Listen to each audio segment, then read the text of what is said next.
Hello बच्चों, let's read the question. RNA has the following functions, ठीक है, except it is the genetic material in some viruses and bacteria.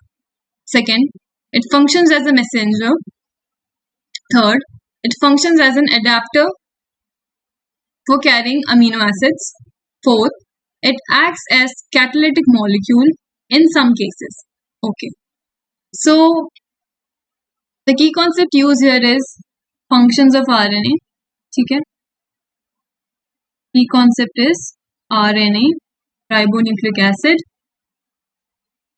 right, हमें बताना है कि ये जो फॉलोइंग फंक्शंस दे रखे हैं ये इसके कौन सा इनकरेक्ट है. राइट, यानी कि जो मैक्सिमम है वो तो फंक्शंस हैं, आरएनए के फंक्शंस दे रखे हैं, बट हमें बताना है एक्सेप्शन कि कौन सा फंक्शन नहीं है. तो हमें इनकरेक्ट स्टेटमेंट इसमें से चूज करना है.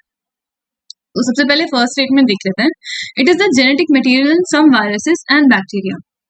सो प्लांट वायरसेस में तो आरएनए होता है जेनेटिक मटेरियल, बट बैक्टीरियाज में तो डबल स्ट्रैंडेड डीएनए या सिंगल स्ट्रैंडेड डीएनए ही जेनेटिक मटेरियल होता है. तो प्लांट वायरस में तो जेनेटिक मटेरियल होता है आरएनए, बट बैक्टीरिया में जो जेनेटिक मटेरियल है वो डीएनए ही होता है. तो this statement is wrong. Let's see the second statement. It functions as an messenger. Yes, mRNA एक मैसेंजर की तरह वर्क करता है. हाउ कि ये डीएनए से इंफॉर्मेशन लेके जाता है एंड उसको कन्वर्ट कराता है प्रोटीन में. ठीक है, तो ये एक मैसेंजर की तरह तो एक्ट कर रहा है कि जो डीएनए की इंफॉर्मेशन है उसको एज अ मैसेज लेके जा रहा है एंड उसको फिर ट्रांसलेट करा रहा है प्रोटीन में, अमीनो एसिड में, पॉलीपेप्टाइड चेन में. Right, so this is the correct one. Third, it functions as an adapter for carrying tRNA, for carrying amino acid.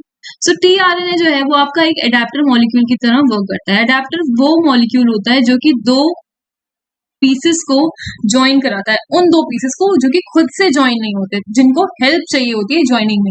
तो दो अमीनो एसिड खुद से पेप्टाइड बॉन्ड नहीं बना सकते, उनको किसी भी चीज की हेल्प चाहिए होती है. तभी हम अमीनो एसिड का एक्टिवेशन कराते हैं, चार्ज कराते हैं टीआरएनए, एंड देन उनका ज्वाइनिंग होता है, उनमें पेप्टाइड बॉन्ड फॉर्मेशन होता है. तो ये किसके हेल्प से होता है? ये टीआरएनए की हेल्प से होता है. जो प्रोसेस होती है एक्टिवेशन ऑफ अमीनो एसिड या फिर चार्जिंग ऑफ टीआरएनए, तो वो यही है कि जो आपका टीआरएनए है वो एज एन एडेप्टर वर्क करता है एंड वो दो अमीनो एसिड को ज्वाइन कराता है. सो this is also a correct statement. ठीक है, तो जब आप ट्रांसलेशन पढ़ोगे देन यू विल सी कि जो टीआरएनए है वो एक्ट करता है as an adapter molecule there. हर अमीनो एसिड का एक स्पेसिफिक टीआरएनए होता है. ठीक है, एंड देन वो टीआरएनए उस अमीनो एसिड को कैरी करता है एंड देन ज्वाइनिंग कराता है. Then fourth one, so RNA जो है, आपने अगर टर्म सुना हो राइबोजाइम,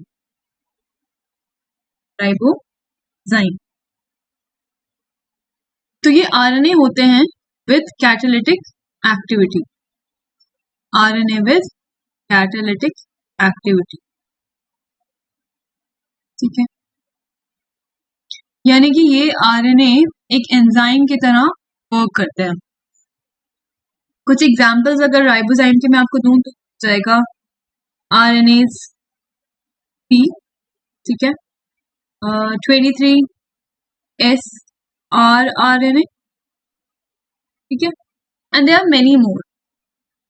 सो राइबोजाइम्स वो आरएनए होते हैं जिनके अंदर एंजाइमेटिक प्रॉपर्टीज होती है, एंजाइमेटिक एक्टिविटीज होती है. राइट, सो आपका जो फोर्थ स्टेटमेंट है वो भी करेक्ट है. The only statement which is wrong is कि आरएनए जेनेटिक मटेरियल नहीं होता बैक्टीरियाज का. कुछ वायरसेस जैसे कि प्लांट वायरसेस है उनमें होता है, बट बैक्टीरियाज में जेनेटिक मटेरियल नहीं होता. सो जो आपका ऑप्शन यहाँ पे करेक्ट है, यानी कि एक्सेप्शन जो है वो है first. With this I hope you understood this question well. Thank you and best of luck.